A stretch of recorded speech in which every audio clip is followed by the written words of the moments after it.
Good morning Angel one traders. Today March first అనమాట. ఈరోజు గ్రోతింగ్ బాగుంటుంది బ్యాంక్ నిఫ్టీలో. ఒకసారి బ్యాంక్ నిఫ్టీ చార్ట్ ఓపెన్ చేద్దాం.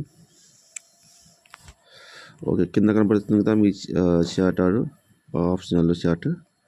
మనం చార్ట్స్ చూద్దాం ఒకసారి ఎలా ఉంది ఈరోజు.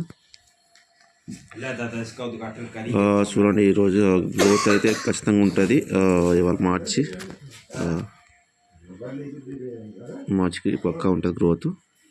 ఈరోజు పక్క కూడా ఉంటుంది ఖచ్చితంగా. అందరు ట్రేడర్స్ ఈరోజు పెట్టండి. ఇప్పుడు దాకా పక్క వస్తుంది, ఎందుకంటే గ్రోత్ కనబడుతుంది ఇక్కడ. పక్క గ్రోత్ వస్తుంది అన్నమాట ఈరోజు టుడే గ్రోత్. ఓకే, కాబట్టి మీరు పక్క ట్రై చేయండి, ఖచ్చితంగా ట్రేడ్ గ్రోత్ అవుతుంది. Okay, good morning Angel one marketing.